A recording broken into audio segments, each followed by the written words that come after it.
minutes.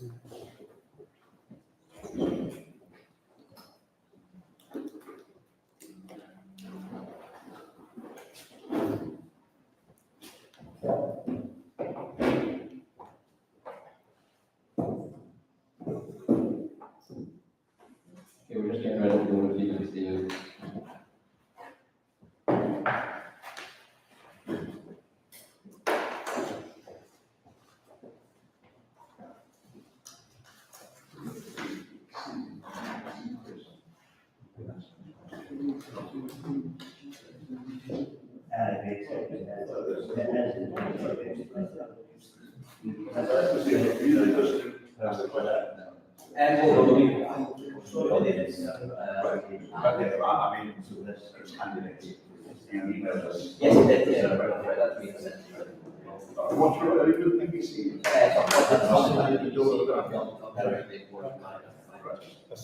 So they're taking a particular interest in this.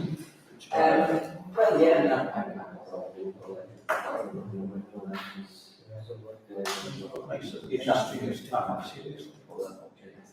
he's actually on the ballot paper.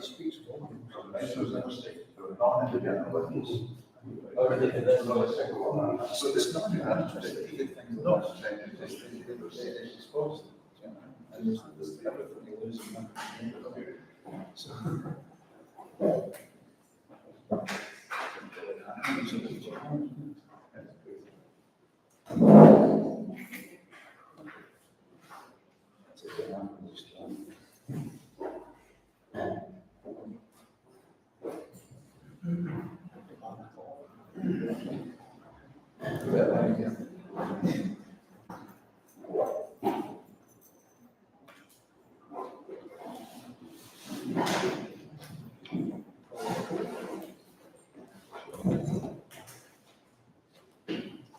Okay, I think we're going to get started. We're just before 10:30. So thanks very much to all of you that turned up. Tonight you're going to be hearing from some of the candidates that are going to be on the ballot paper at the Colinton Fairmilehead election, which is on the 14th, next Thursday. So we'll hear a little bit of introduction from each candidate, and then we're hoping to take some questions from the floor. And ideally, we'd like to sort of keep things focused on local issues and things that happen within the council and within the council powers. Unfortunately, we've not got all the candidates here tonight, but thanks very much for those who have turned up. I'm Donald Turble. I'm the local democracy reporter, working with Edinburgh Live, covering overall the city chambers and that kind of thing. So without further ado, I'm just going to get going, and I think we'll just start by passing to my right, and we have Grant Lidster from the Report Party. So you've got 5 minutes, Grant, to sort of introduce yourself, and you'll hear a little bell going off when your time's up.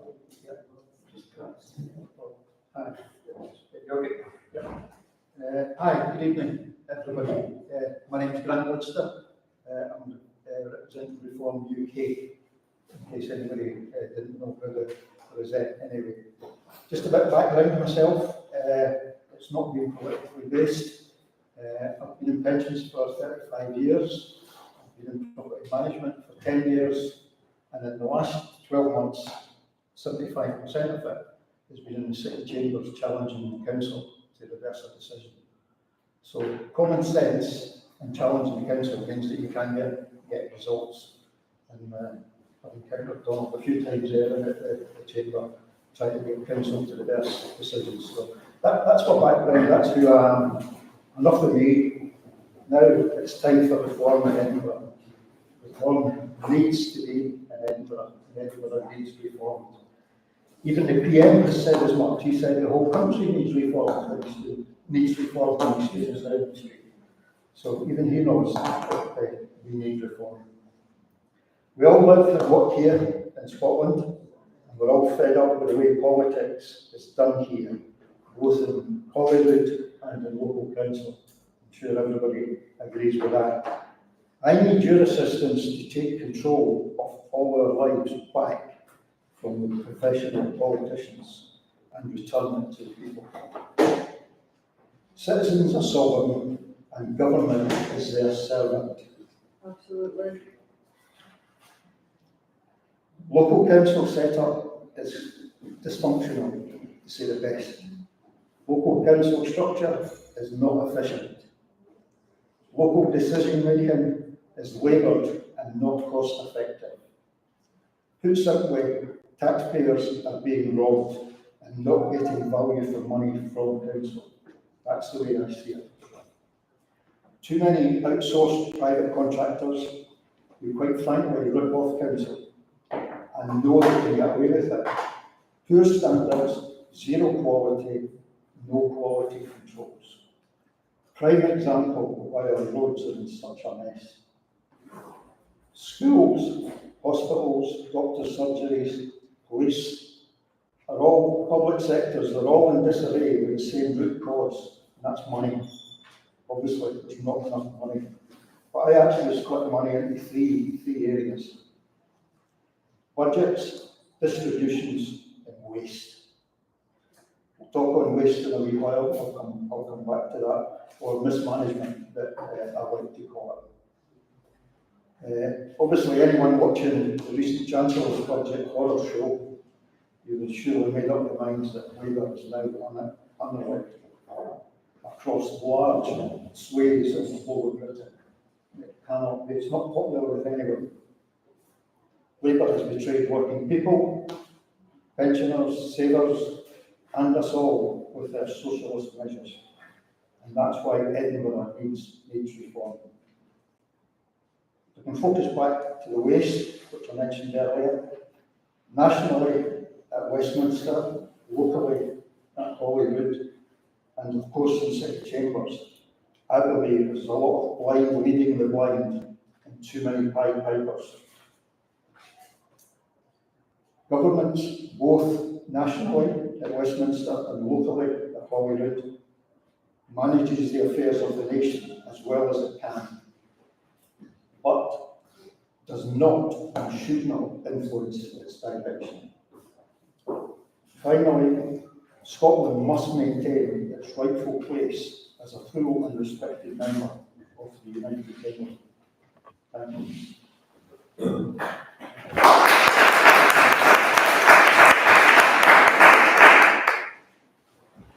Thanks very much, Grant. And I think we'll just move to your right. We've got Tam Laird from the Scottish Libertarian Party. Do you want to use my microphone? Can everybody hear me without the microphone?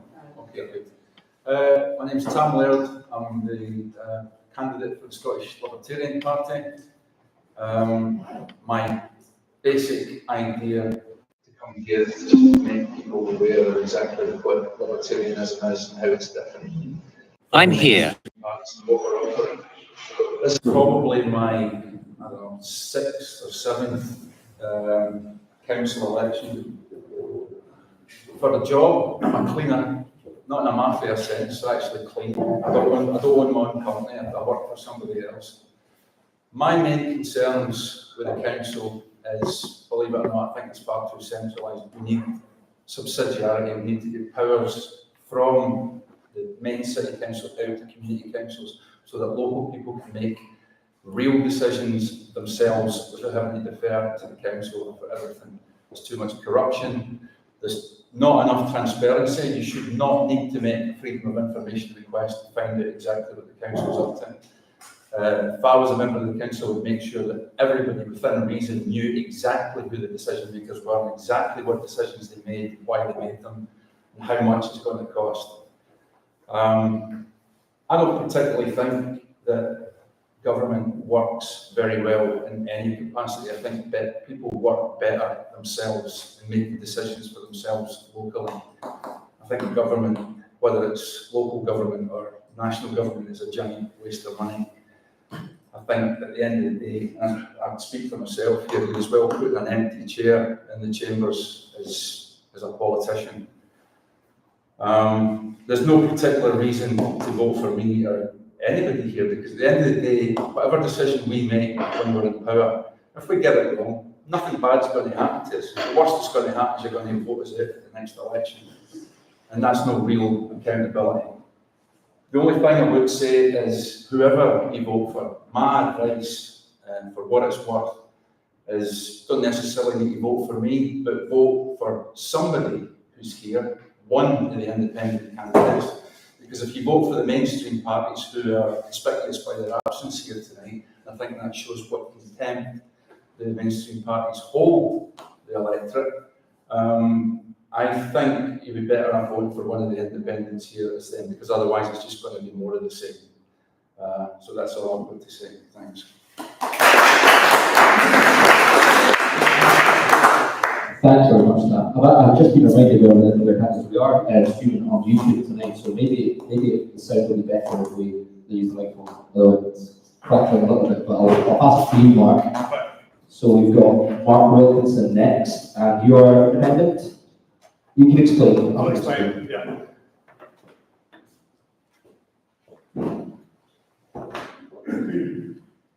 Good evening, everyone. Thank you very much for all coming. Yeah, just to explain that on the ballot paper, I'm not down as an independent. It's just blank below my name because I am actually bound by the constitution of Edinburgh People, which is Edinburgh's newest political party, just founded a few months ago, for the people of Edinburgh, by the people of Edinburgh. And the idea is to have a single issue that is large enough to galvanise enough people to all come together under one banner in direct opposition to the five large mainstream parties. And at the moment, what I've come up with is just a potential solution. The reason I'm pushing for it so much is that I have identified an actual mechanism for how this new potential solution could actually come to fruition. So without going into too much details, I really want to mention that because in case I don't get a chance to mention it later on, just because it's so important, okay? So in a real quick nutshell, the flaw with the current system of politics is that all the parties are all far too large, they're trying to control far too many thousands of people, and they're doing this with a top-down control, which over time is becoming more and more autocratic. Evidenced by the fact that within a month of the general election, the Labour Party suspended 7 MPs in one go for voting against the whip. That's the largest number of MPs ever to be suspended at once. So it's never actually been this bad. So that's the flaw with the current system. The parties are too large and they've got top-down autocratic control. So the idea is to, instead of having large parties, is to inspire the creation of dozens and dozens of small parties all over the UK. Right? So we've started in Edinburgh with Edinburgh People. And the key thing about the Constitution is that it's a bottom-up control structure where all the power resides with the members. And it's the members that decide who's going to be selected as a candidate. And then once elected, as per my election communication, elect me and you will be my boss. Which means that the elected representatives take instructions from their members of their party in their war on their constitution. So that's the solution, okay? To really, really quickly go through what is far more important than either of those two things is the fact that there's an actual realistic mechanism for bringing this idea to fruition. And what that is that we have something totally unique in the Scottish Parliament elections, which is that normally with an election it's one person, one vote. However, with the Scottish Parliament elections, it's one person, 2 votes. And we actually all get to select 2 MSPs. One MSP through the first past the post system, which is the named individual, and most people will choose, for argument's sake, the Labour candidate, and then they'll choose the list that they'll put across for Labour. Okay, now 80% of what people are doing is choosing their constituency candidate. And the reason that's so important is that I have been in marketing for over 3 decades, and what I know is that if you try and change people's behaviour too much, then you'll change nothing at all. And if you try and change their behaviour a little bit, then you can change quite a lot. So the message for the Scottish Parliament elections is that Edinburgh people, the name of the party will be changed to Edinburgh Lothians people. And then what I want to do is I want to inspire the creation of a further 7 political parties. South Scotland people, North East Scotland people, Highlands people, for which I only need 3 office bearers to come forward from each region. And for the Scottish Parliament elections, we will have 24 candidates for 8 new parties in 8 regions on 8 different lists. And the message to the general public is going to be incredibly appealing, because what we will be saying to them is, here's 8 brand new parties for you to choose and vote for on the list system. However, we don't want to change anything about how you've always voted for your constituency MSP, which is 80% of what you're doing. So if you like the idea of continuing to vote for your constituency MSP, how you've always done, but also like the idea of electing the stock. That's you. Right, thank you very much. Okay, I'll try and pick up again later on. Thanks very much, Mark. Thanks very much to everyone who's come in. I just want to say it's really, really great to have a good turnout tonight, and hopefully this will inform you somewhat ahead of next week's election. You'll get a chance to hear from a lot more candidates, lots more tonight, and put your own questions to them just after we've had the rest of the introductions. So next we'll move to our left. We have Meg Brown. Very briefly, I worked in recruitment for about 10 years in the 90s. The last 20 plus years working on the sector in a number of roles and capacities. I worked in night shelter, worked in a drug and day centre, worked in a recovery help, which is there to help people deal with their alcohol and drug addiction issues. I've worked in a mental health crisis line to help people who are borderline suicidal deal with their emotions and basically helping them walk out of a very dark place. My general philosophy is all problems have got solutions. As a councillor, my approach would be, if you've got a problem with the council, follow the Westminster, I'd be there to help you deal with it. One of the things I found over the years is a very good engagement with people dealing with the problems, whatever they may be. Got a lot of to contribute. I think, again, one of the other things, some people have expressed concern that it's voting for independent is the risk of vote. No, it's not. I've actually got what I would argue is 2.5 wins. I was standing for a minor party in 2007, and one of the campaign issues we were working on was what's called kinship care allowance. That's an allowance whereby if a parent or parents are incapacitated or unable to look after children, but they have family members that could look after the children but couldn't afford to, who could apply for kinship care allowance. Now, at the end of the home elections, 2007, we obviously didn't get elected, and I suggested we send that policy into the SNP. In September, I saw the news that they had passed it into law. So since then, thousands of children have benefited being looked after, rather than going to foster care system by family members because they have the financial support from the government. In 2010, I was writing for the Professional magazine, and the editor asked me to look into, there was a public council report about £2 billion in big core fines, and yes, we looked into that. It took about somewhere between 4 and 8 hours to figure it out. I sent my report to the SNP, that they implemented the reform slightly differently from how I suggested. But the collection rates for core fines in Scotland now in excess of 90%. Passed into the Conservative Party, actually Ruth Davidson and John Lamont, who was the Justice Secretary at the time, they were interested. I would estimate they lose course have lost about £1 billion in collectible core fines that were written off. In 2019, one of the big concerns after Brexit was concerns about NHS freedom EU citizens to work in the UK. I did a survey, long story short, I wrote a letter to a Conservative MP suggesting that the NHS fast track visa.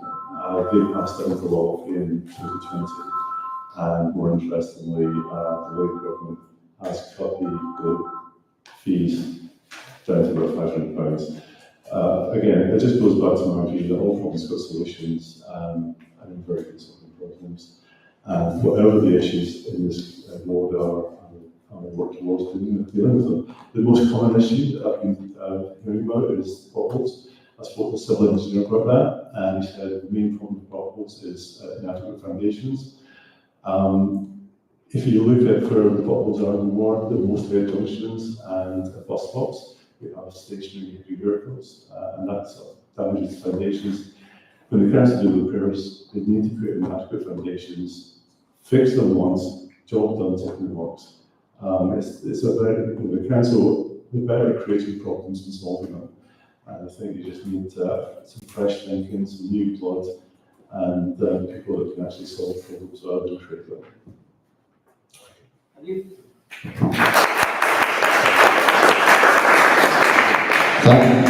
Thank you very much for that, Nev. And just carrying on, we have from the Scottish Family Party, Richard Lucas. Well, thank you very much. Thanks for coming this evening. I was a candidate in this Westminster constituency in 2015, and there were 6 hustings arranged. And I was a candidate this year in this constituency, and there was not a single hustings arranged. So I was delighted to see that this one was arranged. And I was talking to my wife before I came out, and I said, these hustings, sometimes you've got the candidates, and every candidate brings a couple of pals, and that's about the whole audience. But that is not the case tonight, is it? My impression is we've got genuine voters and people interested in hearing from the candidates. So thanks for coming out. So my name is Richard Lucas. I arrived in Edinburgh in 1995. I worked at Merchant Castle School until 2018, and I married, got 2 sons, one's still at home, one's left home. And I'm the founder and leader of the Scottish Family Party. So if you let me, I think it will be the only leader of a party who's a councillor in the whole of Scotland. So I started the Scottish Family Party with some friends. We're a very small party, a growing party. Our tagline we use sometimes is fill in the void in Scottish politics. We think there are some points of view, some very valuable ideas and concepts that are totally absent in Scottish political debate. So our mission is to bring those into debate, ultimately through representation in the Scottish Parliament. So we're not thinking that we're going to be the government anytime soon, but we want to use the political system to put forward other points of view, other valuable ideas that we think would benefit everyone in Scotland. So local issues. I stood in this ward in 2022. I went to deliver the leaflet for every door. I have to confess I'm not doing that this time. But I was quite shocked at the standard of some of the housing I came across in Oxgangs in particular. It's just not good enough. People shouldn't be living in houses in that state. So that really needs to be a priority in this ward. I think the council seems to be doing good work in some areas, improving the quality of housing, but it needs to get to this ward as well. But other personal frustrations. I live on the edge of the Dell. At the time it takes the council to make basic repairs, like fix a bridge or a path in the Dell, things you'd think would be measured in weeks and measured in years. It's just absolutely astounding how long they manage to take to do things. I think antisocial behaviour around Edinburgh and inclusion in this ward is a growing issue as well. I think the council can play a part in stamping that out. We need very firm policing and other measures as well. That really can undermine people's quality of life. Another major focus for me as a councillor would be education. I think education in Scotland is heading in the wrong direction in lots of different ways. I think it's basic behaviour in many schools is really poor, if not atrocious. Children are out of control, teachers are at their wits' end with it. And the heart of the problem is government policy. It's basically been telling schools for years, we don't really want you to punish pupils. We want you to just have a chat with them. If you just have a little counselling session with them, that will do the trick. They'll all behave like little angels if you just treat them nicely enough. That's not human nature. That's not the nature of children. That's not what I was like when I was a child. That's not what children are like now. I think also in schools, and we mentioned already, I think basically sort of left-wing progressive political indoctrination, including totally inappropriate sex education. That's not just vulgar and trivializing, but it's also the wrong message, like endorsing pornography use in high schools. This is nothing to feel guilty about. It's perfectly normal and natural. Then there's the gender message as well, gender ideology. You can choose if you're a boy or a girl, maybe you've been born in the right body. That is just so counterproductive to present that message to children in schools. So we would definitely deal with that. Then the academic side as well. The move in Scottish education has been away from traditional knowledge-based objective assessment. We would try and bring things back in that direction. Now, with other issues, I'd say local issues, there's lots and lots of them, and as any candidate will say in this sort of situation, I would listen to local people and try and get to the heart of what the problem is and fix it. I would also say a lot of the issues facing the council, I'm quite willing to admit, I don't fully understand them. They're very complex issues, like housing, with transport, whatever. These are very complex issues. There are people sitting in the council with experts helping them. They're really trying to get to grips with masses of data, and it's difficult. So I would enter into those processes, analyse what's going on, try and see if there's maybe something's been missed or some original thinking's been needed. But I do my best to fix things. I wouldn't be coming to these issues from the point of view of a fixed political ideology. The Scottish Family Party, we're not sort of left-wing or right-wing party when it comes to economics, etc., or how big the state should be, those sort of questions. So it would be a case-by-case pragmatic approach they would take.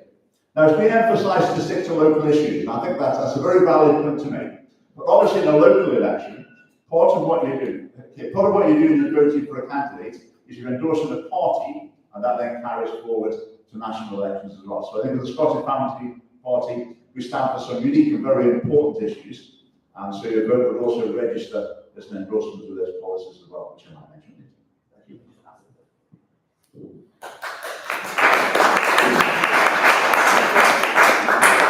Good evening, ladies and gentlemen. My name is Bonnie Prince Bob, or Bob Bonnie Prince on the ballot. I'm an artist, producer, and filmmaker based in Edinburgh. I'd like to condense my reasons for standing in this council election to 3 specific points.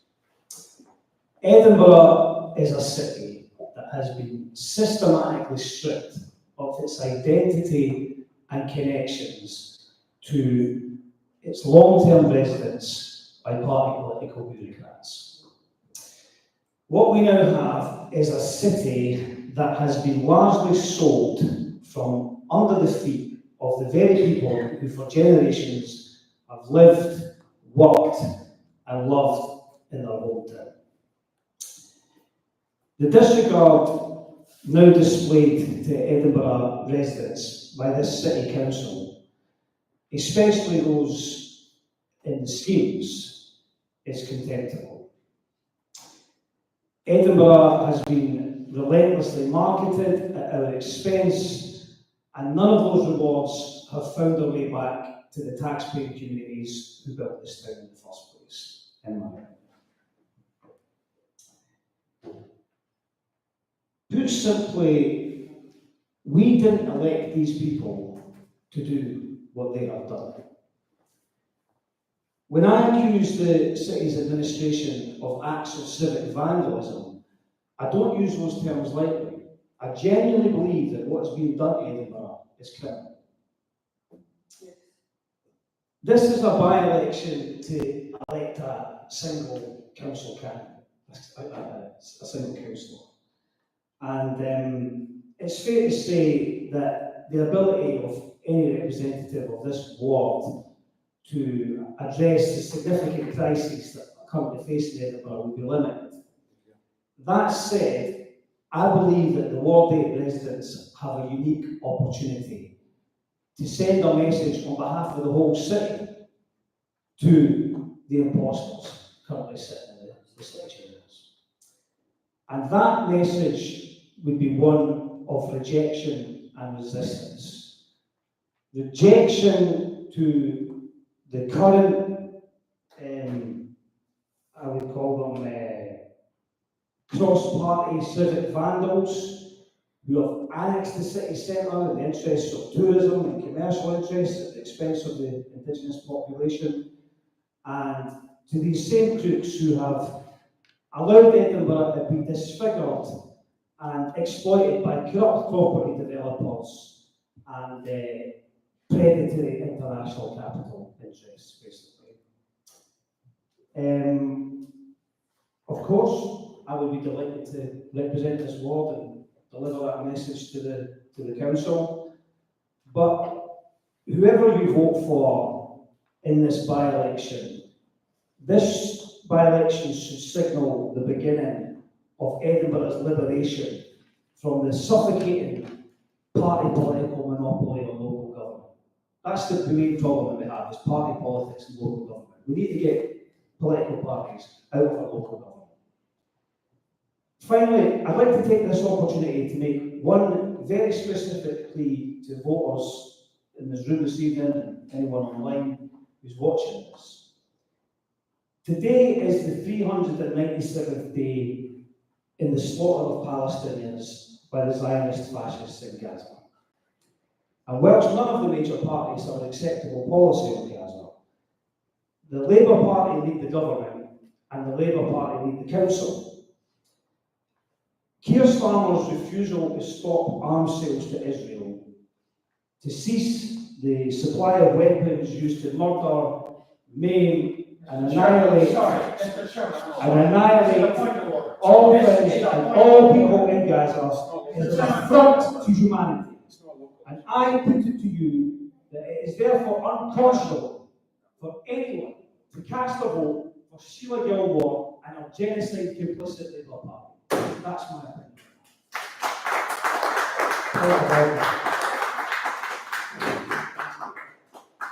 Thank you, Bonnie Principal. We have one more candidate to get introduction, and it's David Henry's online, so bear with me for just a minute while I get picked up the speakers.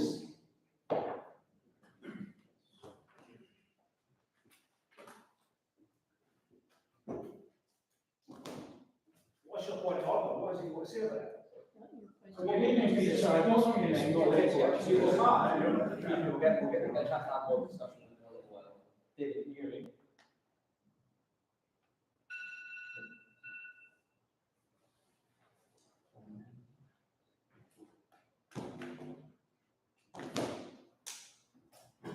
One moment, David, I'm just trying to get you.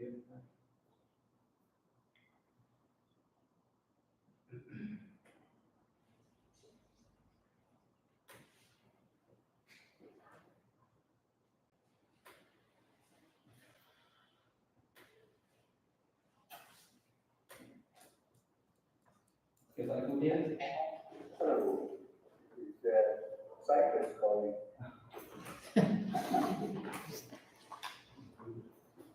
Try now. Hi, this is David Henry. Okay, that's you're letting to David. Sorry. I'm going to turn this microphone off. You have 5 minutes to introduce yourself and to know about what you're standing for. Okay. Well, sadly I can't see the audience, but hopefully you can hear me. So I couldn't make it tonight. This is a long booking I had made many months ago. I've taken my mother on holiday, so back to where she got married. My background, I've been involved in politics in the SNP and the Alba Party. I left the Alba Party in May. I left the SNP in 2020. I grew up in Colinton, went to school in Stortford, and have been a serial entrepreneur, setting up my own businesses. The main things I did, I licensed the movie Dirty Dancing before anyone knew what Dirty Dancing was, and released a video disc in 1988. I ran a pub locally in Longstone for a couple of years, up until 2020, but I had plenty of experience. I've made a deputation to the Edinburgh City Council, given some legal advice and some history on, because they were arguing about the powers they had. They wanted to promote the GRR bill, and the Northern Select to be blocked by the government. And what astounded me at the full council was the councillors, despite it being made very clear to them, senior legal advice, that they had no power to be involved in such a thing in the first place, they went ahead and voted to support it anyway. So they are wasting vast sums of money and totally ignoring even sound legal advice. My biggest issue that I picked up on was two that have come up locally. One, I've discovered empty council properties across the city, not just in this ward, across the city. There are thousands of empty council properties. Council claims they can't afford to do them up, so they're leaving them empty, while at the same time paying for 5,500 homeless people who can temporary accommodation at, of course, the council's expense. So they're spending money on one hand, and then leaving the properties empty. And there's some in Oxgangs not far from where you were sitting. I want to see that ended. I want to see some common sense, but they tell me housing is rent tax. Well, in which case, why are we sitting with 15,000 empty properties and then also claiming there's a housing crisis? So they're creating this housing crisis. So I want to see that ended, and I would be prepared to break their own terms and conditions, which we're not apparently allowed to vote against the budget. Well, watch this space. You'll let me, I will vote against the budget, and hopefully encourage others to do the same.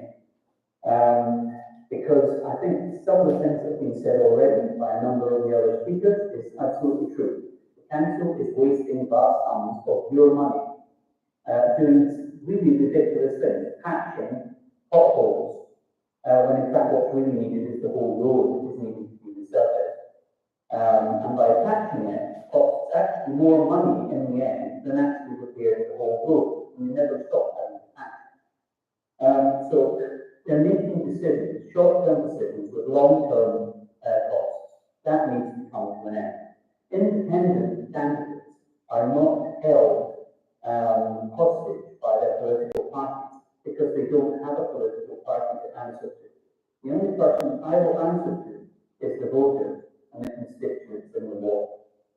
And my politics, which I take very seriously, I support women's equality. I want the Equality Act clarified with women's rights protected. And I want to protect pensioners. I have a selfish interest here. I would like my mum, who's a pensioner. Social care, they're going to cut the social care budget. I'm determined to stop that. That will hurt the most vulnerable people, not just in this area, but across Edinburgh. We must protect social care budget. And fixing the roads, I think it affects more and more people, and not just motorists. Cyclists have been getting injured, some of them very seriously, by hitting a pothole and flying off their bike and fracturing their skull.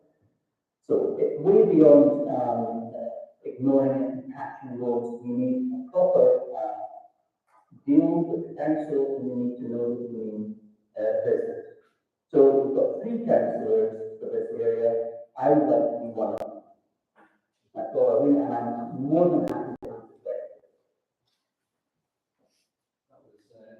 That was spot on 5 minutes. Thank you. Thank you.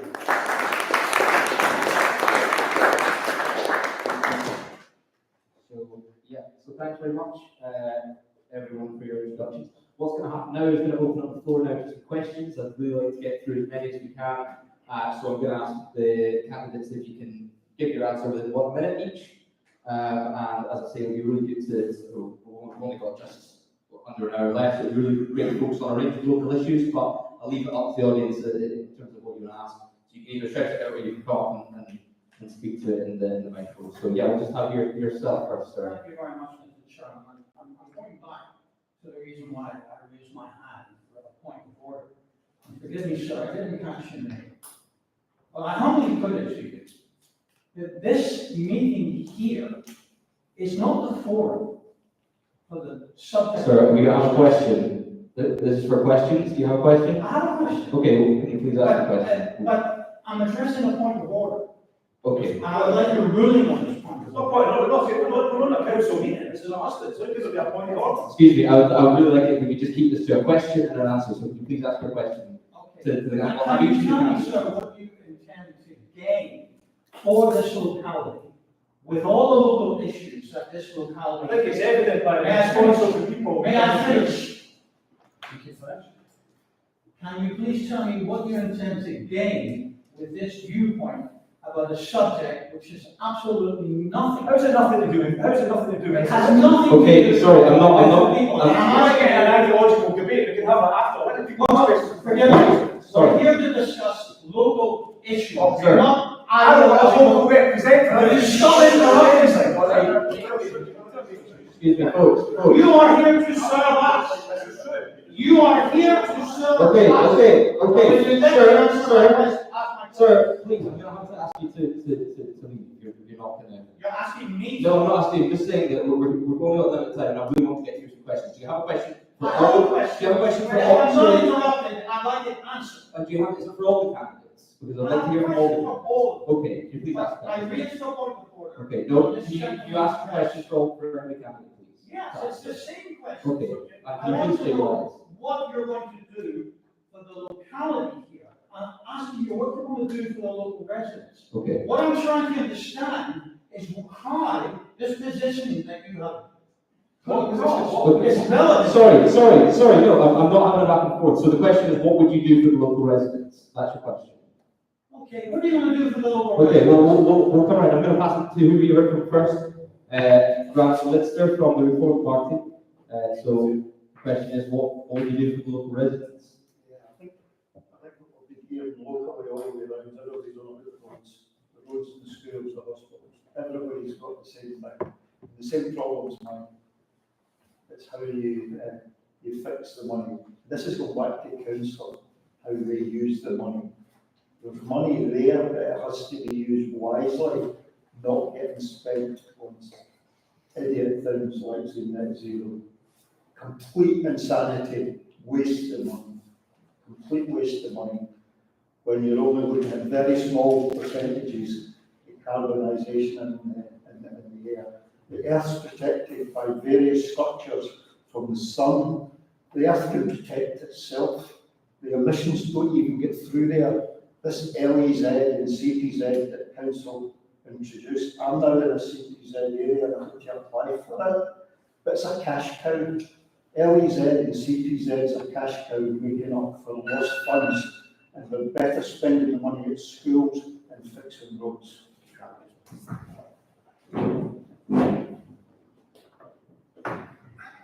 Well, it's the same analysis. The council spends money foolishly. They don't need any more money. The money that they have should be adequate to do the job that people want done, which basically every time I talk to people in these kind of elections, it's always dog dirt and potholes. And if we could only find a way to make the dog dirt fill in the potholes, I think we'd be quite in. But with the council spent, I don't know, the spaces for people thing, I think that cost something like £65 million. They could have fixed the roads properly with that. It's my belief that, and I could be wrong, but I'll leave it up to the audience. It's my belief that they don't want the roads to be in good condition. They want to either price you off the road or they want to sicken you off the road. But they don't want poor people driving, basically. That's the bottom line. Driving is going to be a luxury, so they want to sicken you off the road. So I would try and make sure that the money that they do have is spent wisely, as they say.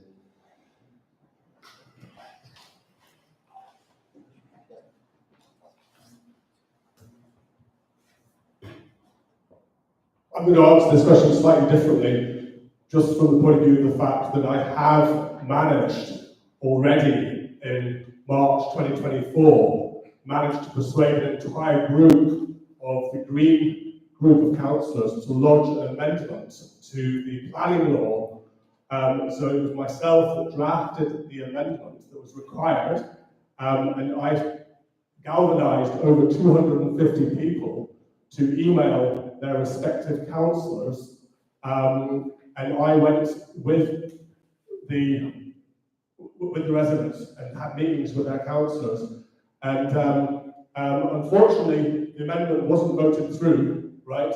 But if it had, then essentially the amendment that I had written would have become part of the law, right? So the key thing is my approach is to get things done.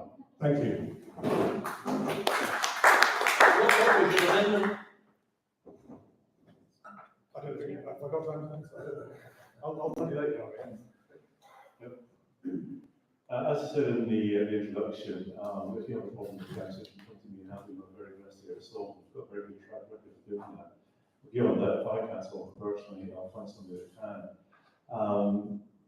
You raised, Mark, I think was raised an interesting point. There is a concern. I've been speaking to a number of anti-green voters this week, and there is a concern or a resentment that they've done the right thing, going out and bought electric cars, and then they're having to deal with what they view as congestion creation measures.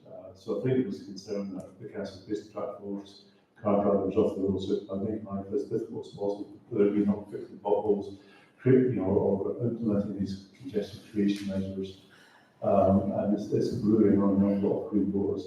So, I mean, I was really quite surprised at how verbal some of them were about those points. But to answer your question, if you've got a problem with the council, come to me, I'll get it sorted.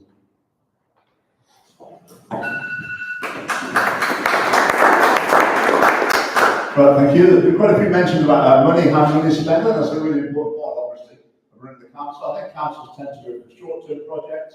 They can have their photograph at the grand opening, but then the routine maintenance is neglected. I think a substantial amount of council spending as well is politicised. It's spent on promoting things that are sort of in line with the ideology of the parties. But there's other things that are not matters of money. Remember I said about education, crucial issues to tackle in education, and they're not a matter of money, they're a matter of values, philosophy, and principles. I'd just like to finish with something I actually heard from town. I'm stealing your line here. Apparently years ago, Dundee Council passed a motion recognising the state of Palestine, and a wife replied, "You just wish they could recognise the state of Dundee."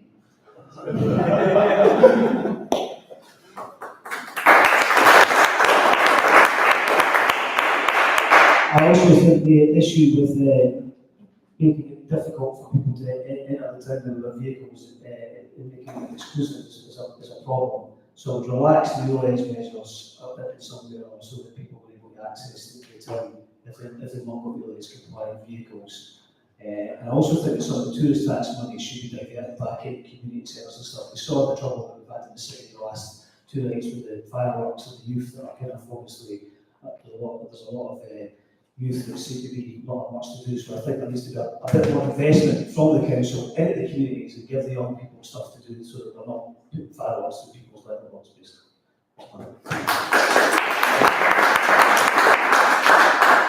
Thank you, and David, we're just going to come to you. The question is, what would you do for local residents? I'm just going to get you plugged back in. Could you just give me a sec?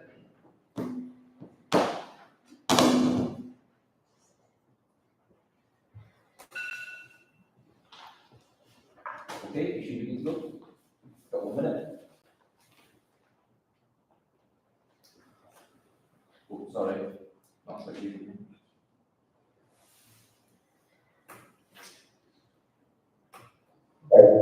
Okay.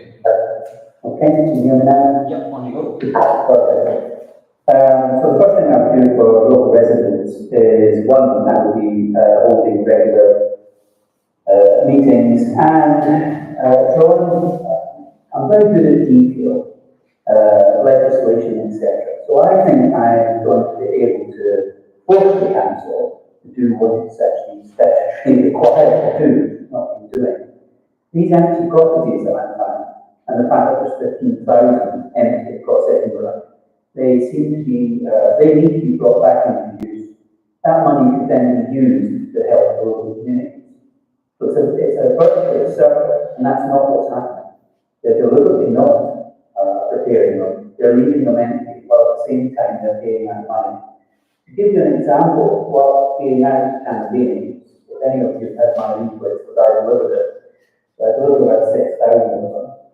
I met a man the other day, and his wife works at the Royal Infirmary, and she's not allowed to park at the Royal Infirmary.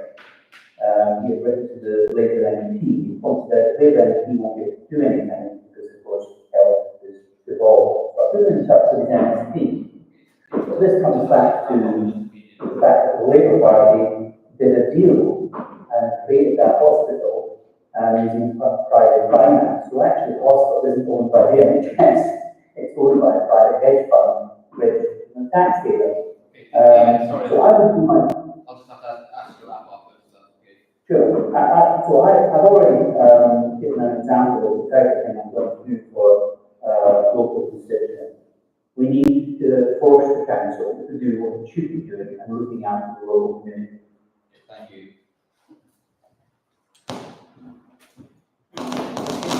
Okay. So does anybody else have a question they would like to ask? Yes. What was your question? Right, while you're all standing here, from me, okay, now I'm going to question you. You have to get ready for this question. People are wanting a change, okay? Change comes within. it comes with an action, not words. So while you're all sitting here, don't give me the words, give me an action. I like action. William Wallace done it, Jesus done it, and this is how we get it. Donald Trump does it, this is how we get good old action. So my action is 3 things. Poor, people who are homeless, who are suffering, who are down there getting diseases. My question to you, if I'm voting for someone in here, you better make sure that 1, the poor gets the first vote. My child gets the second one. The third one, stop killing the innocent. Abortion must end now. And that's the third one. And then I'll be very happy, and that means sort sex education out because something's going wrong. So I want people, for a change to happen, this is the 3 things that was always founded in Scotland. It will pass through history to William Wallace, and it will keep going to all. Sorry, do you have a question for the candidates? The question is, I want these 3 things before I want to vote for to get sorted. Okay. That means the poor, people who are homeless, who are out in the street, who are lost. You've ever stayed 3 nights in a tent? I have. I wouldn't want to be like it. It's horrible. And to get in houses. So what would you like to know from the candidates? What's the question? The question. Yeah. I want you guys to do your work Okay. on the job. That's And otherwise, if you get an election, you get on with the job. You don't just say it, you get on with it. I don't want this blah, blah, blah. I want this action speaks louder than words. Okay, thank you. Change is what I'm wanting. That's okay. I'll speak for everyone. I think they're all very good. So I'll open the floor. Sir, can I just ask, we have questions about local issues, something that's local to the ward would be really good. We've already heard from you, so. It's been all the talk about potholes and fixing roads. Can I ask if there's maybe a more fundamental basis on how we actually pay for and who does the roads? Rather than just saying the council's going to fix the road, could we radically change that whole economic situation? Do you ask how they look at sort of financing repairs different? We're relying on the council and the council's doing a rubbish Yeah. job, maybe we should let somebody else. Okay, do right, it. I'll pass that over to Gavin. That's where I wanted to come in. Yeah, sure. Yeah, well, it's a very, very good point. Half the problems in the roads is all the blooming utility companies that come and dig it up, and it never gets replaced and put back in the same position. We have to apply to the council to get permits to dig the road up, but then they put it back any old way, and it's cheap mix, it's not cement, anything that's been done there. The council should be getting these utility companies to meet a lot of that cost.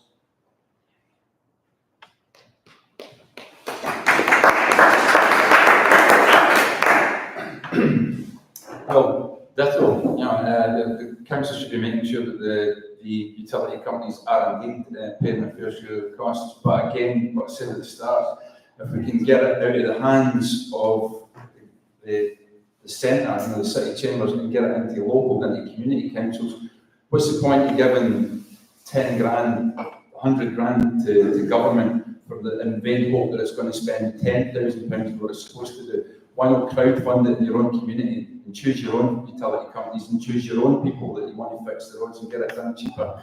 That would be my solution to that problem.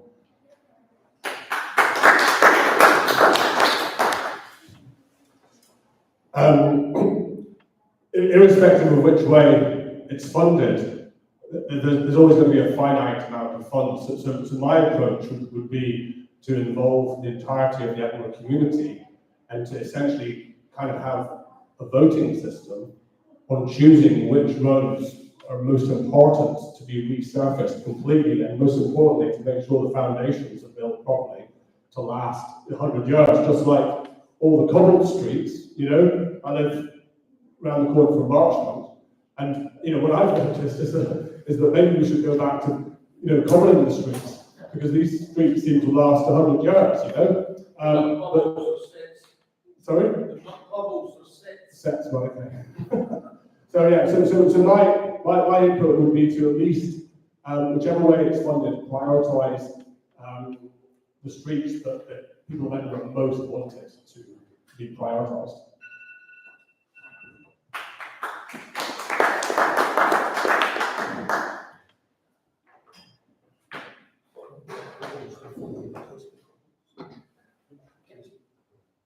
terms of the priorities, as I mentioned earlier, most people also junctions and bus stops, so those should be the first priority. In terms of the paper, one thing I noticed when I was going through the councils over the past was Edinburgh collects something in the region of £350 million in business rates. They handed to the Holyrood, the Scottish Government, and the Scottish Government has them back £250 million.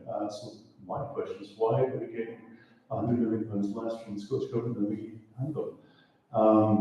We're a capital city, we have a lot of expenses that most other cities don't incur, and I think that's something we should be looking into. The fact that it's not even questioned by the media is something to consider, and certainly I was going to put you a fresh use on that very point. In the wider context, as I said, I had a 5-minute conversation with a civil engineer about potholes. It's not rocket science. If you look at the tramways or train lines, they don't have potholes. It can be done. We have the money, and the council chooses not to do it.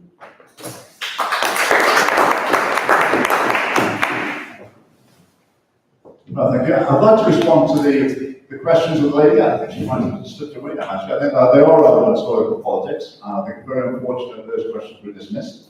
Homelessness, so something close to my heart. When I was in my 20s, my friend and I ran our flat as a sort of mini homeless hostel, and had homeless people come and stay with us, all sorts of adventures with that. So I think particularly the council can support charities that help homeless people without ideological strings attached. Sometimes these are often Christian charities, and the council's bit iffy, saying, "No, we'll give you money, you've got to put out the Christian bit," which they would say is on the heart. Well, the new sex education, I've already mentioned, that's a very serious problem. Children being sexualised in school.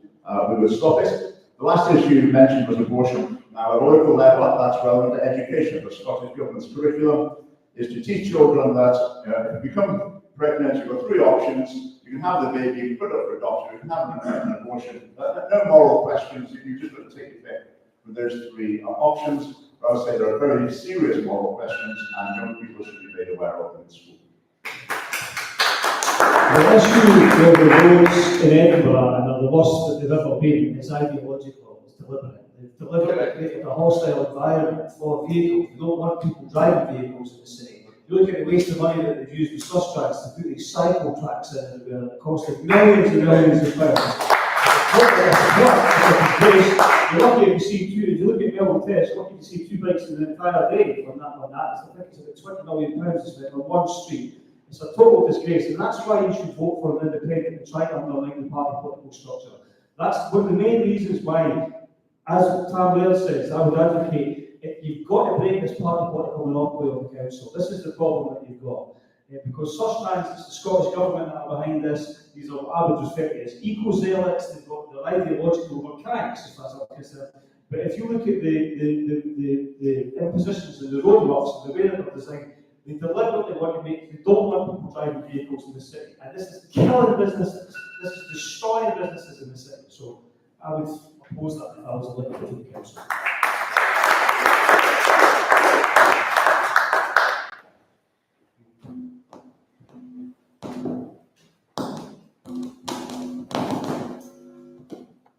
Okay, and David, what do you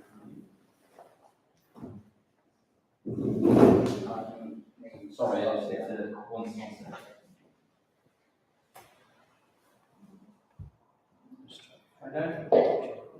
Can you hear me now? Yeah, currently, utilities are able to apply and what are guaranteed to get it. So they basically inform the council to come and dig a road up. Council can't stop. And at the moment, the rules mean that the repair is basically only got about a 3-month, 6-month warranty on it afterwards. You can call them back to repair it. Of course, the damage and the pothole doesn't appear within 3 to 6 months. It takes about a year or so. So I would be looking to try and extend that period to 2 years.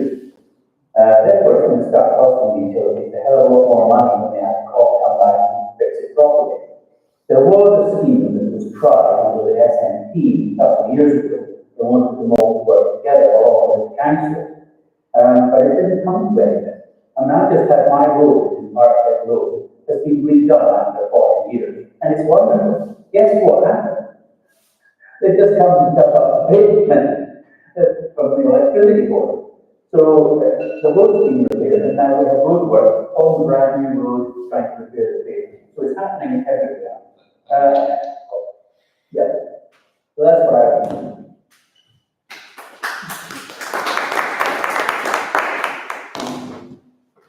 Okay, so yeah, I would just like to, I think it's fair that we do get more of a chance to address the points that were raised by the lady, and I think that she did bring up homelessness, which I think we can get to. So if anyone's got any questions about homelessness, you can hold them for now, because that's obviously a big issue in the city. I'll just go to yourself at the back. You've got a question. As I said about the potholes, what are they going to do for Oxgangs?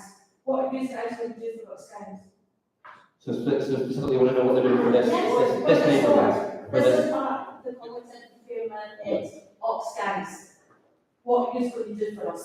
Okay. Residents that stay here. Do you want us to fix the potholes? I'm prepared to come out and I fix. don't care about the potholes. Okay, so what is it you want then? I'm on about the fires that are in the park. I'm on about the kids putting fireworks in the Scotland. Then I would. The park, the big park there. Okay, I would get the police to do the job that they're actually employed to do, which is protect person and property and keep law and order, not to spend all day on Facebook and Twitter and arresting people for stupid things that they say and ideological. Okay, so I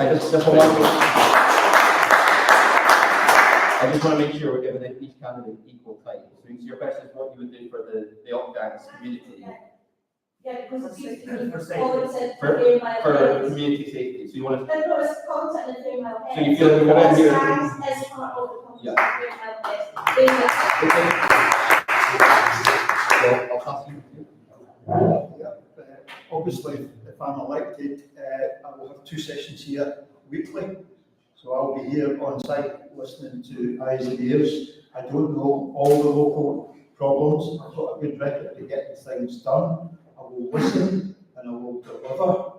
I'll be here 2 weeks, 2 days a week, a set time out. I'll be a listening councillor. I'll be here on site and you can come to my office and we can chat and we'll get to the heart of all these problems. There's various issues that accumulate for all these things happening, socially, and all I can do is to be the listening ears of the community and take on board and put that forward as a very active councillor.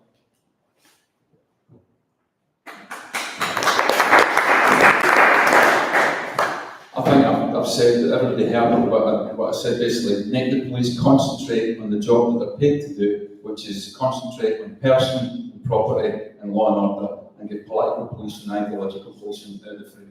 So that's what I would do for Colinton and Oxgangs.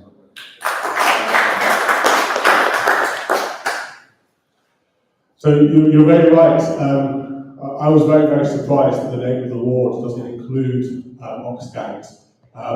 Almost a third of the population of the ward, more than a third of the population is Oxgangs and Fairmilehead and Colinton Lanes. What I will do is I've got a very good track record of crowdfunding, up to tens of thousands of pounds for individual initiatives. So one of the things that I would do is crowdfund to build an astroturfed football pitch on the green, just 2 minutes walk from here, and make sure that it's floodlit, right, and basically encourage all the football dads and get loads of football teams and get lots of lads and girls using such a facility to distract them from doing more nefarious things.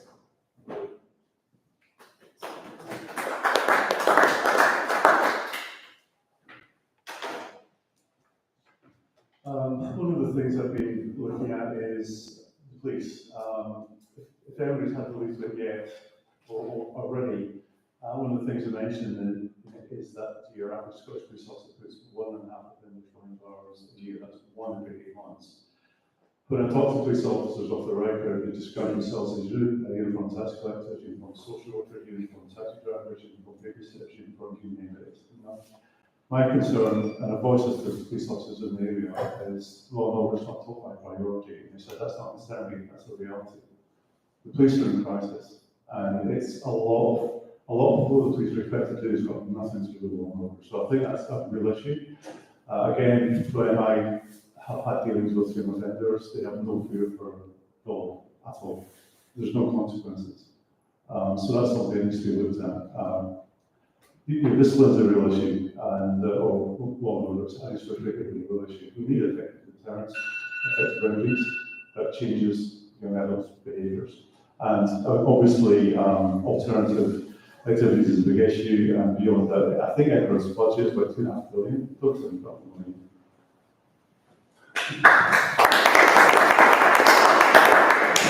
I think I've already mentioned some of the housing I came across in Oxgangs a couple of years ago. I was quite shocked by it.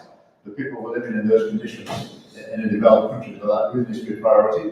And then also the antisocial behaviour issue. I think the police often they feel their hands are tied with their regulations. The justice system is not up. But I say, if there was a problem with antisocial behaviour, and people who know me would know I really mean this. If I knew there was a problem in a certain place regularly on a Saturday night, I'd go myself. I'd go with my phone, I'd film it, I'd speak to people, I would do what I can, and that's the sort of person I am, and I hope that would help. Okay. I think the fact that Oxgangs doesn't appear in the constituency is just indicative of the contempt that the council actually has for working class communities throughout the entire city. I don't think the problems that Oxgangs experiences with kids that are vagrant and run around or whatever is any different from anybody else in the city. The city is completely economically prohibitive for a lot of people, and they can't even afford to go and interface with the city the way they would have done when they were growing up. And I think that personally, people would maybe think it was crazy, but I would look to invest in the local community. I would want the kids engaged in activities and have things that they felt that they could, have a sense of purpose to what they're doing, so they weren't causing trouble. Something like some sort of recording studio facilities where they could go and do hip hop or rap or stuff. That's what they're into. I know they don't really play football these days. They don't express themselves in other ways. So I would look to actually invest in the community and invest in the kids rather than criminalise them.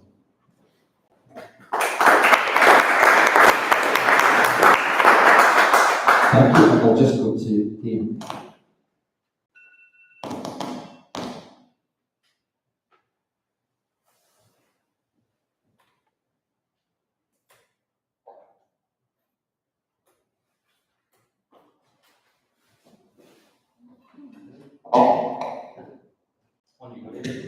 Hi there, can you hear me? Lovely. Well, what I'm going to do if I'm elected is, one, I'm aware Oxgangs is missing from the name of the board, but it won't be missing from my weekly hosting of surgeries. So I plan to have a surgery for Colinton and for Oxgangs and for all the areas. It's important, and I've been working with community councils. Colinton Community Council is very active. Fairmilehead as a community council is also active. I actually couldn't find contact details for one in Oxgangs, so perhaps there's something missing there. I'm certainly very pleased to help bring the local community together. What I found while delivering my leaflets around the whole ward is there's a number of properties that need their common stairs repaired. There's a lot of front doors that don't work properly. These need to be renewed. So that would be my priority, is to get things done. I also have discovered lots of empty properties and people that need a property and they need to move. And that's not being allowed to happen. So that would be my initial priority. Okay, thank you, David.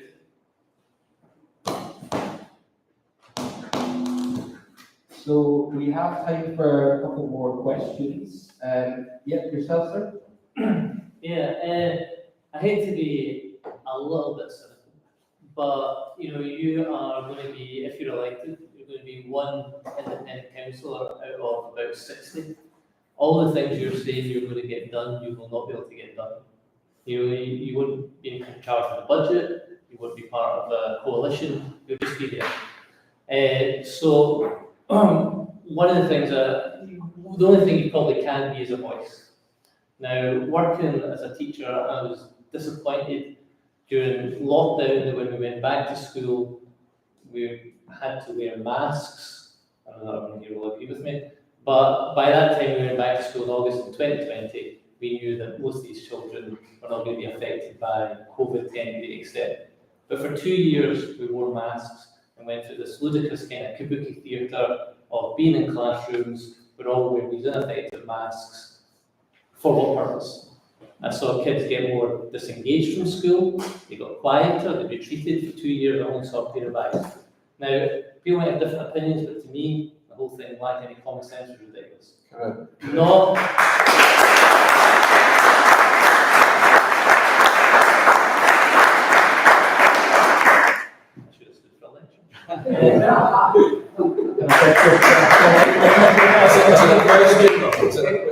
Yeah, that's a question.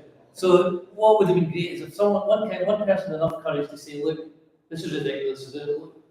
Even if it didn't change anything, at least it was enough. So my question to you is, you're not going to be able to do that much. Was there one issue that you will take and you will campaign on, and maybe that way you can have an impact? So what would be your one issue? Okay, so one issue you can campaign on to make an impact. What do you, Grant?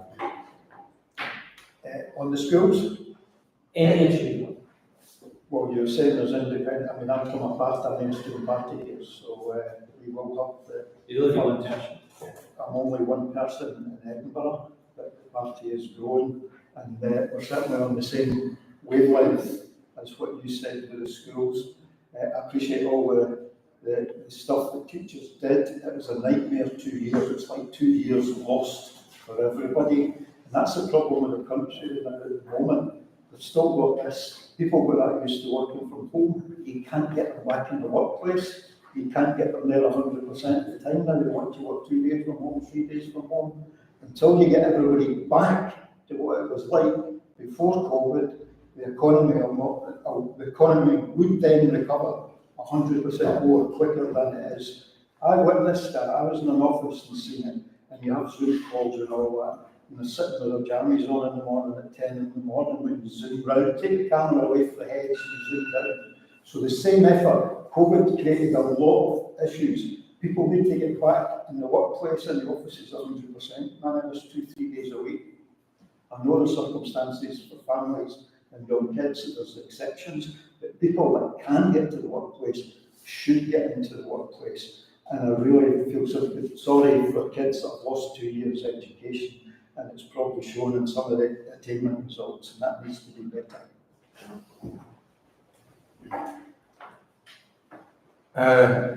I'll just start off with saying, as far as I'm aware, we were the only party all through the whole thing who were saying that the lockdowns were absolutely inhuman and insane, and that masking children in particular was an act of cruelty, that the people who were responsible for making that rule should be in the jail for it, quite frankly.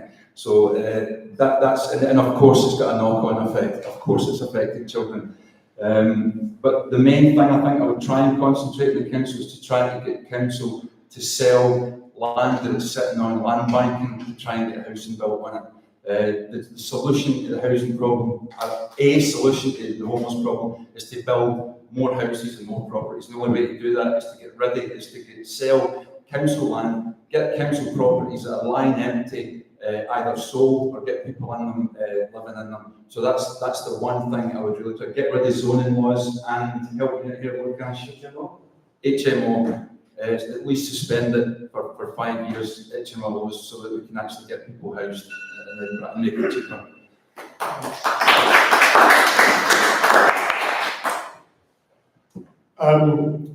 Right, my approach would be quite, if I was elected as a councillor, I've spent hours and hours of meetings with councillors in their surgeries when I was campaigning for changing the planning law. And I've actually identified 6 councillors currently in the City Chambers who are actually dissatisfied with their ability to represent their own constituents. So if I got elected, what I would do is I would concentrate on the wards where these councils are and build a team of people to come with me and door knock, secure members of Edinburgh people and start a petition, right? So if we could get, for argument's sake, 1,000 members of Edinburgh people in the Drumbray ward, right? And sign a petition asking the councillor in question to resign from their party and to join Edinburgh People. And the idea would be, is that you're absolutely right, that as a single person, as a single councillor, what can I do? But if I can persuade between now and May 2027 for 2 or 3 or 4 councillors to resign from their existing parties and join Edinburgh People, in the knowledge that they can be re-elected because they already have the members that are going to re-elect them.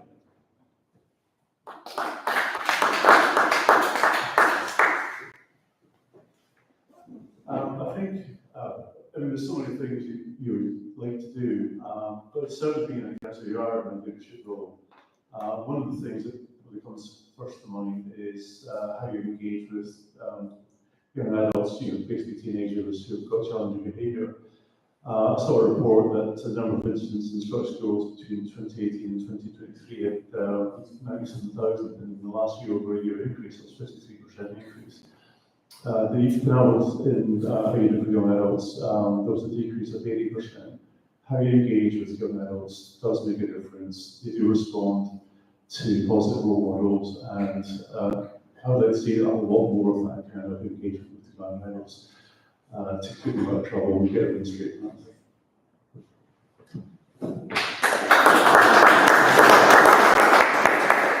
Right, thank you. The question of which one area would I focus on, I would say education. We've talked about some of those issues already.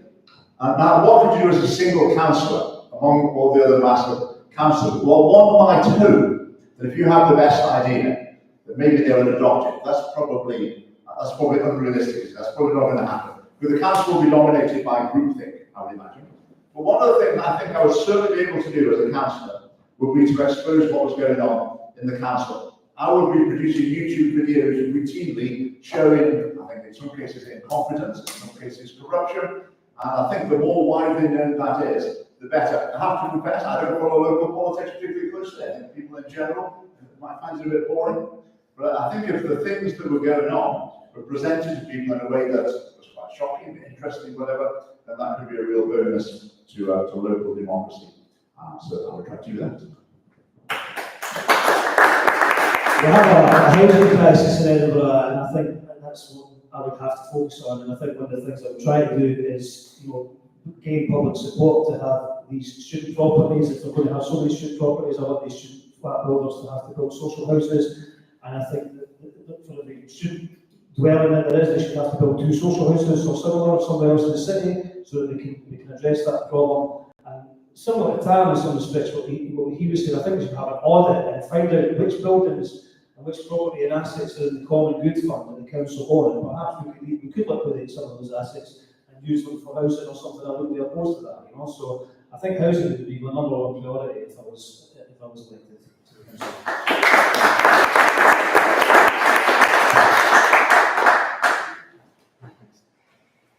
And we're just going to come to you, David, for just again a few minutes.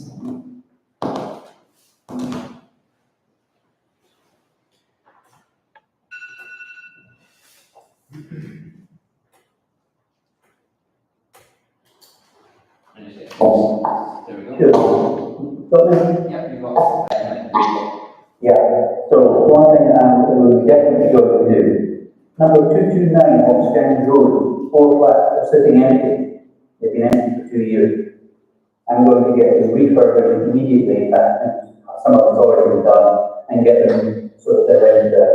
There's also 2 empty, what is it called, secure bungalows sitting next to the police station that are empty, owned by the council. I've also met a constituent who lives on the 3rd floor of the can't there's no lift, and she's in a 2-bedroom, and she is in a wheelchair and can't leave the flat because I bumped into her while I was delivering.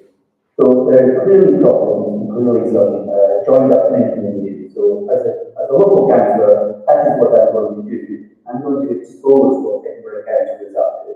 There's no doubt that our biggest problem with the council is the fact that we've got Labour and Lib Dem in a coalition of previous the SNP money.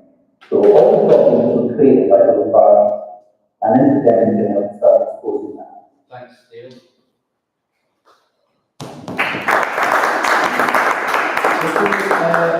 we probably have time for one more quick question. Has anyone got a question on a topic that we've not covered yet this evening?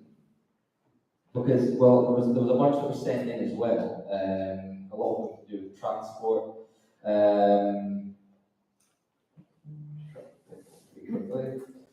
Could I suggest we cover social care? Social care, yes. So, yeah, I mean, the council has huge issues with funding social care at the moment. It's prepared to make more cuts, and particularly the latest thing with which the Edinburgh Joint Board, which is in charge of running the NHS Council Partnership, was discussing last week, was cutting grants to the third sector, who obviously provide a lot of important sort of health and social care services. So I guess a question for the candidates would be what ideas would you bring to the council to try and help fix the health and social care funding crisis that we're seeing getting worse and worse as we go on? It's simply down to budgets, isn't it? If you put your priorities there, the budgets can do it. You might not agree with it all. There's money being wasted that should go into these priorities that we're talking about. There's not, if you juggle the budgets, anything can happen. You can listen to what people want, you can make it happen. But it's all about budgets and money. And as I mentioned earlier, the council wastes lots of money. So it's looking at ways to save that money and direct it to all the things that we're talking about, especially housing needs extra, roads needs extra. You need to look at the money and juggle it properly, rather than just stick to the same old inflation. No, enough money. It's possible. You've seen what Rachel Reeves done with the budget. Not everybody agreed with it because it happened for people. But they're finding money, and it's a disaster that they've attacked everybody to find the money. Local councils can do that. Look at the budget, they can find that money. There's money there, it just needs to be spent wisely.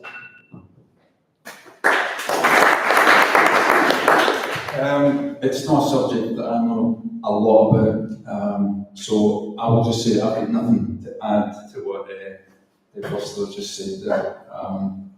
That sounds right to me. It's always the same deal with government. There's money being misspent, so we need to look at the books and make sure that money that is going to be spent. People, at the end of the day, if you are being taxed, and I don't agree with taxation, but if you are being taxed, then the contract that the government makes with you is that it's going to provide you with services. So they should at least be delivering on services that are important to the community. So I will try to make sure that was looked at. Thank you.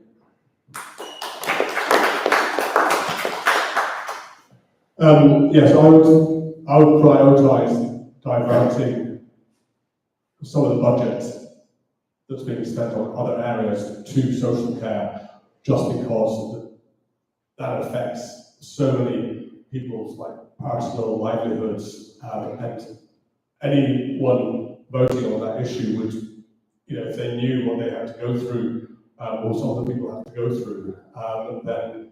And I do think that in terms of projects like pedestrianising George Street and the changing the whole of Gorgie and Dalry into a sort of a low traffic neighbourhood sort of oasis,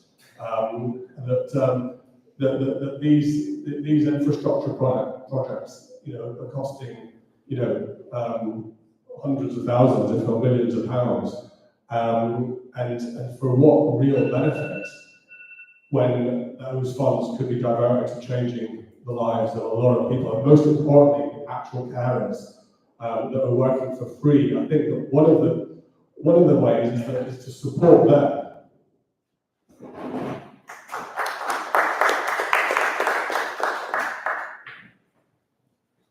Well, this isn't specific to social care as such, but it is more voiced by this issue about how budgets are allocated. I've got a former colleague who is a housing officer with the City Council, and she works in, there's two of them that are client-facing or public-facing. They have a team leader behind them, they have a duty manager behind them, they have a manager behind them, a senior manager, and so on up the chain. But the point I'm making is how much money is the management taking out of the budgets. Again, if she goes to public falls and sick, none of them will come down to the front desk to cover her absence. So the amount of money management take up is a real concern from all the people that I've spoken to over the years within the council. So that's something that really needs to be looked at very carefully.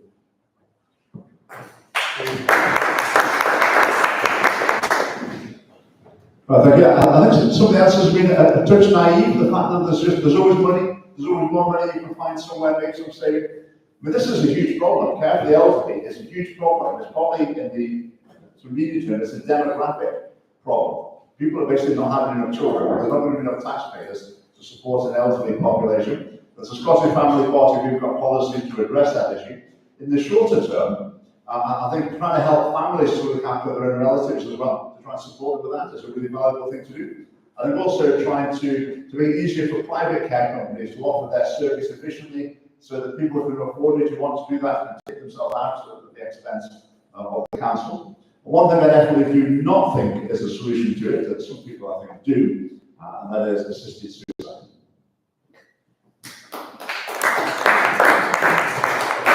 I think the lack of council party representation this evening is indicative of the lack of representation when it comes to the social care as well. I watched the meeting the other week there where there was the protest. I thought it was outrageous that these people had to essentially come up and kind of explain themselves. They're providing these incredibly important services in the community, and they had to come and plead to try to have their jobs, their staff, everybody maintained. They're put in a state of absolute terror and anxiety by disassociated board members and councillors who had no clue as to what was actually going on there. And that was disgraceful. I thought it was completely disgraceful. So I think there needs to be a more proactive position from the council in terms of actually looking at what's going on. I think the first sector does need looked at. I think there's a lot of money gets poured in there that's dubious in some places, but a lot of that work is absolutely vital. And as Mark said, these infrastructure projects, like cycling infrastructure, all this, these are grotesque wastes of money, and that money should be diverted to something like social care for vital services.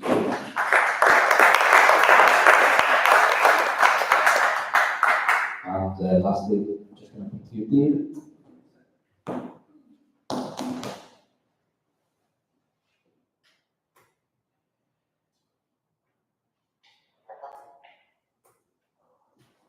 Okay. Well, I think I'm the only candidate actually standing in this by-election that attended a social care crisis conference just over 2.5 years ago in Edinburgh. So I heard firsthand some of the third sector providers and the work they do. It's absolutely essential that there are no cuts to social care. So this idea that we can save 4 million while at the same time we come up with pet projects for all sorts of other infrastructure which isn't actually wanted by anybody. I'm dead against these pet projects. Social care is absolutely essential, and it's essential to be funded. And by not funding and doing cuts, we actually make it worse, and it ends up costing us more money. So it's not actually a saving at all. And incidentally, there is money available because there's 11,000 contract workers employed by the council, and they've been employed for many, many years, costing a lot more money than actually if they employ people directly by the council. So I would be pushing for that to happen. So that might free up some money. But I want no more funds being spent on non-central policies. Let's get back to the basics that affect everybody. Social care must be a priority. Thanks, David. Okay, so thanks very much for your questions. We appreciate that. We covered quite a few different topics, so that's really good. What I'm going to do now is just invite the candidates to make their closing remarks, kind of final pitch to the voters, and you'll have 2 minutes. So, Graham, if you're happy, you'll start us off with the closing remarks.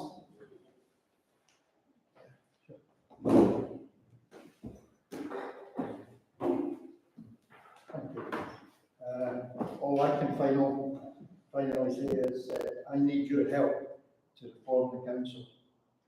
I need your vote if we're going to change things. So together, what we can do is, 1, fix the craters on the roads, give kids an education, not an ideology, fix the housing crisis, no more PFI contracts, scrap this net zero madness, so you can easily see where cuts can come from. and budget to make it for necessities. End the silly party games, cut the grass, empty our bins, not our pockets, and open the books and show us our money. I think it's disgusting that there's no mainstream party present here tonight. Yeah. They're hiding.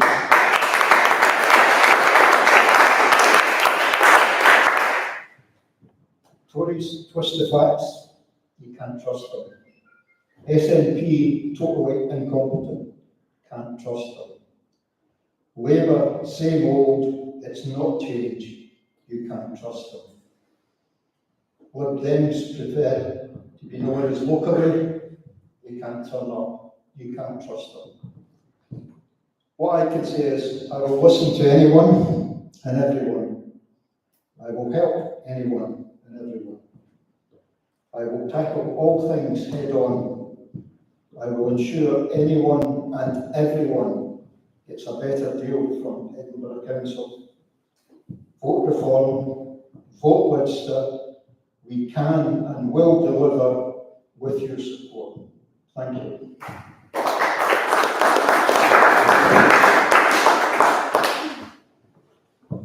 I would just like to say thank you all for turning up. I've been impressed with the fact that you've turned up here tonight. You'll maybe not as impressed by us, but at least we turned up here as well to listen to you. As David said, the mainstream parties did not do that. The reason they do not do that is because it's not in their interest to do it, because they get exposed. They get exposed for what they are. They're part of a machine. If you come onto the council and get a seat in the council and you're a good little boy or a good little girl and do what you're told, this party centre will then reward you with a safe seat to contest during the election unless you go up the ladder. So vote for anybody here as opposed to any of the mainstream parties. On a personal level, all I can say is I'm the kind of guy who doesn't like to get pushed around. I'm not easy to push around. I don't like government. I don't like politicians. I certainly don't like troffers and carpetbaggers that help themselves at your expense. So if you want somebody who's going to put the feeling among the fellow fraternity, Tam Laird for the Scottish Libertarian Party. Thank you again.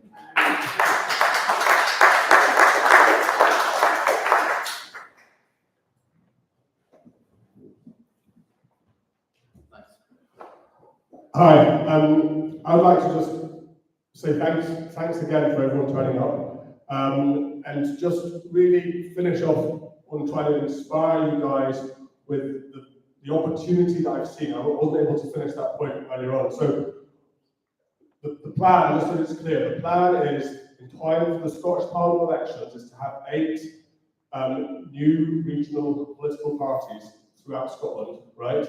I do only need 3 office bearers to come forward for each of the other parties, such as South Scotland people, North East Scotland people, etc. Okay? The message to the general public for the Scottish Parliament elections is going to be that they now have 8 brand new parties that they can vote for on the list system. Okay? But we're going to explain that we're not trying to change how they will vote for choosing their main named constituency MSP who's going to represent them directly, which my feeling is that 80% of what people are doing when they go to the polling booth for the Scottish Parliament elections is that they choose that constituency MSP, and if they happen to choose the Labour candidate, then they'll put a cross against Labour. And what we're going to say is that if Scotland likes the idea of being able to vote how they've always voted before, but also likes the idea of electing 8 members of the general public to Holyrood Parliament as MSPs, and that for these 8 MSPs coming from one from each region, if these 8 MSPs will have the capacity to be able to scream and shout about whatever they want to scream and shout about without any fear of a top-down autocratic party destroying their career or suspending them from the party. And most importantly, they'll be able to scream and shout about whatever their members locally want them to scream and shout about. And there's nothing, I've not found anyone who sees, what's not to like. I've spoken to about 400 people on the doorsteps, and nobody said to me that that is a bad idea for Scotland to elect 8 members of the General Parliament to 100 Parliament in May 2026.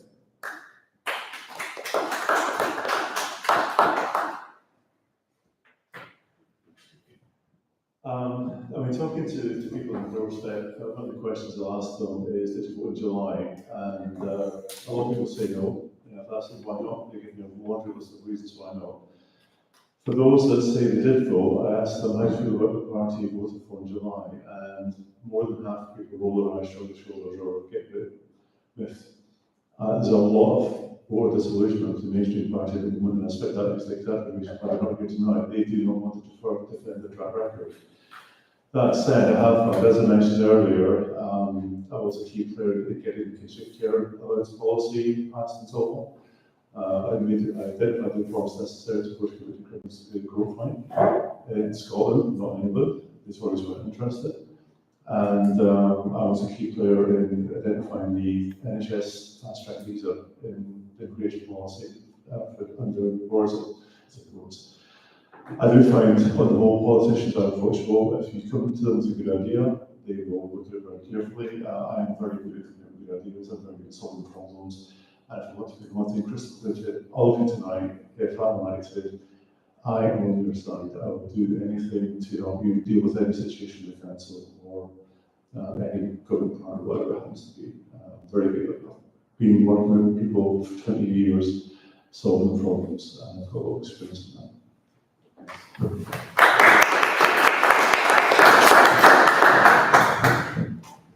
Now, I think a lot of the issues we've talked about now, they are complex issues. It's tempting, especially when you're a small party and haven't been in the government, to say, oh, they're a complete bunch of morons. If we were in power, we could fix it tomorrow. It's really easy. You know, they're just so stupid.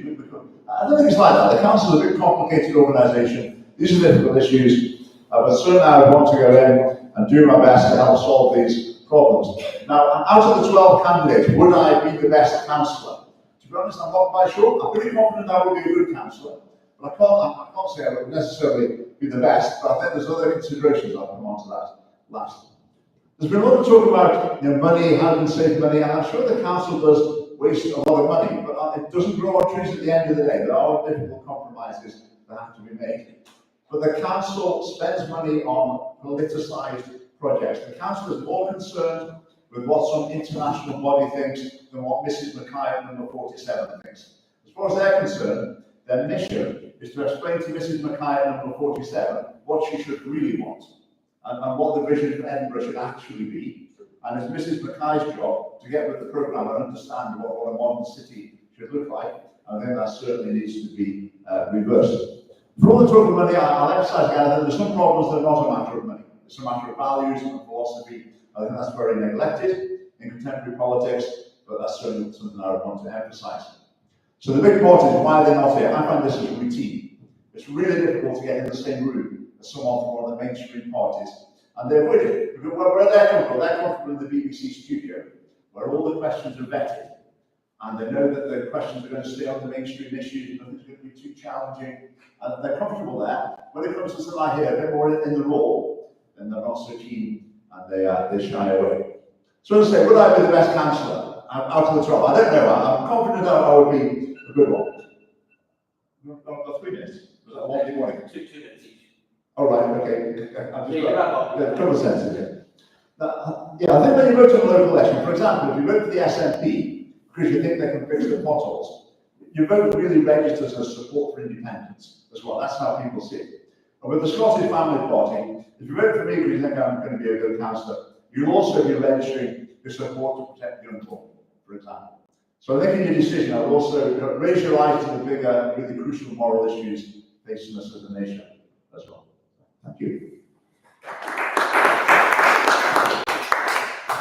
Part of the politics is bankrupt, it's failed us, the political class has failed us, and party politics shouldn't be anywhere near local government.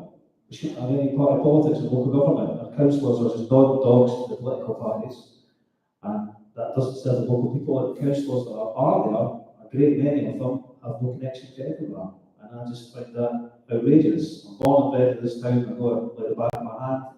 I love this city, I love the people. If you elected me as your local councillor, I guarantee you I would listen to what you had done and I would do it for you. or doing our very best to try and help you achieve what you need to achieve. But whoever you vote for, like Tam said, please do not vote for a mainstream party. Vote for something different. You have to undermine the party political monopoly on local democracy. It's killing us. It's killing everything. Thanks very much.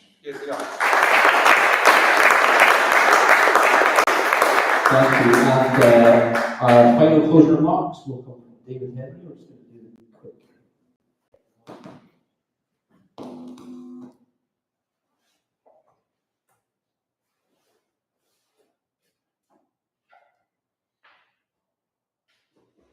Okay, David, you have 2 minutes. Okay, well, I grew up in Colinton. I know the area pretty well. My priorities are going to be to get the roads fixed without subcontracting them and to get them done properly. Social care is an absolute priority for me. I want to protect the budget and other things can be cut. I will represent you. I also stand up for women's equal rights. I haven't heard mentioned once so far. I will work with all county councils to represent the local priorities. And I can't be bullied by any of the main parties because I'm not a member of any of the parties. The vote for me is for getting things done. I will be looking to improve the area. I will help expose any waste that I find and not be afraid to expose them. And a vote for me is a vote to end party politics. So I agree with much of what's been said by other candidates. The main parties aren't here for a reason. They're afraid to speak to you. They know they're making a mess. A couple of things that have not been touched on yet so far. So the council is paying advisors to advise them how to make cuts. Well, my first advice to you is to fire the advisors. That will save you some money. So a vote for me is a clear vote that you are telling the main political parties, no thanks, we want something different. Thank you.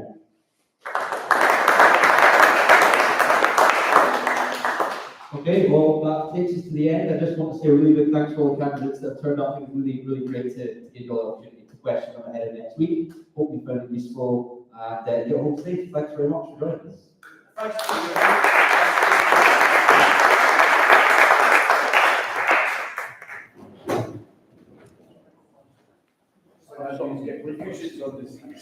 Thanks, David. I'll pick that up. All the best. Cheers.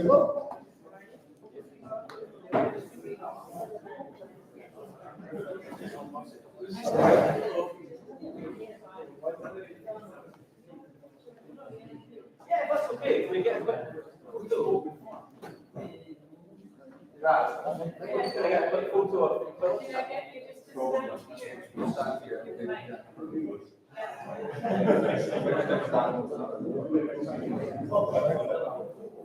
Thanks for coming up.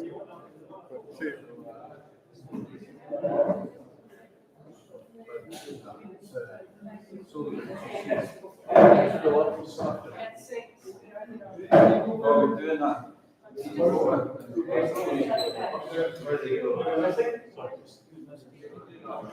Oh, he's speaking in English.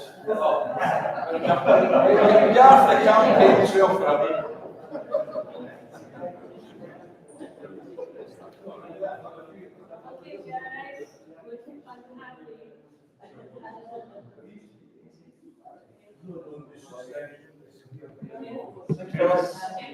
So can you really focus